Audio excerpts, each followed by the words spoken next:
So now that you know a lot more about parallel streams, how they're designed, how they're used, how they're implemented internally, and so on, let's go ahead and take a look at when to use parallel streams as the first discussion, and then we'll also talk about when not to use parallel streams. So first thing to note is that parallelism is not a panacea.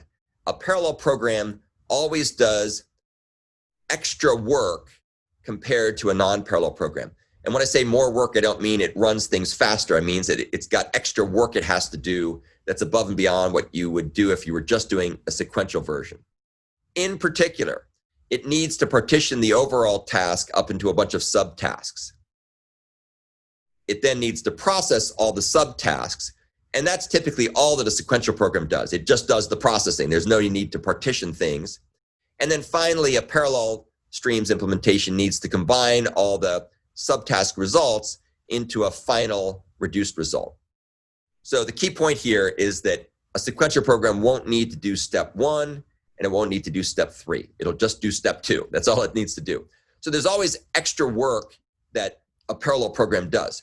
So in order for it to be worthwhile, there's got to be some win because we know it's doing extra stuff.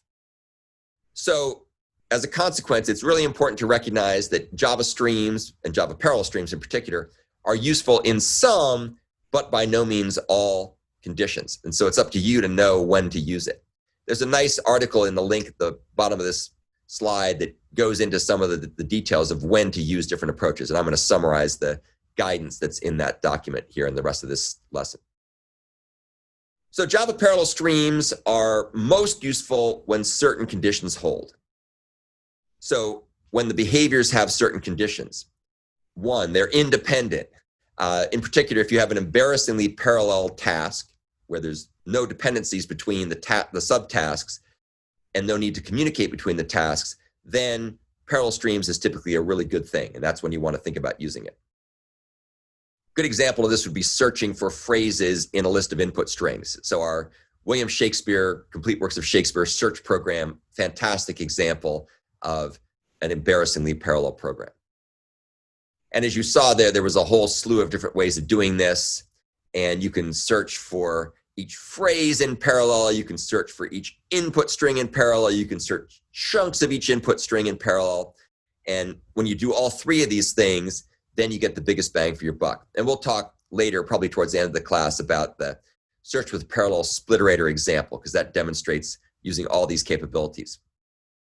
Another situation where parallel streams pays off is when you have computationally expensive operations or behaviors. So when the behaviors that you're applying on each element in the stream take a long time to run, then parallelism starts to pay off for you.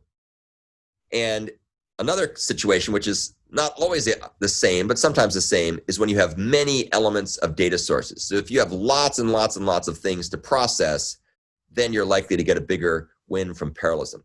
And one way to think about this sort of intuitively is if you have to set up a banquet hall for a wedding or a reception or a meeting, and you've got hundreds of tables with maybe 10 place settings per table, like you're doing some kind of symphony ball or whatever, it really pays off to have hundreds of people helping to set those tables, right? It's probably the more the merrier.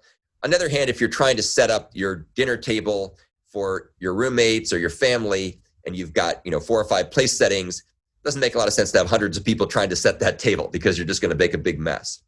So you get a win when you have lots of elements to process, especially if these elements can be split efficiently or evenly. Then you get an even bigger win.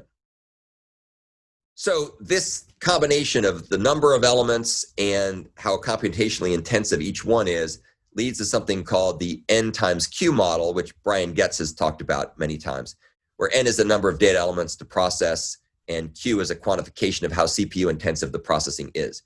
When N times Q is big, you get a much bigger bang for your parallelism buck. Once again, searching for phrases in the works of Shakespeare is a good example of that. We've got maybe lots of phrases, we have lots of processing, we have lots of input, and you get a big speed up. Another situation where you get a win from parallelism, sort of obviously, is if you have lots of cores. So all things being equal, like your bus overhead or your bus performance and your memory performance and all these other good things, the more cores you've got, the better you're going to scale up with parallel processing. So therefore, under the right conditions, parallel streams can scale up very nicely on modern multi-core and many-core processors. And we see that when we look at the performance results for the search gang program, the search stream gang program. So the parallel solutions work very well and the sequential ones run much slower. So that's a quick summary of when to use parallel streams. As we'll see in a moment, of course, not everything's always unicorns and rainbows. So there's also situations where you should not use parallel streams. And we're going to describe them next.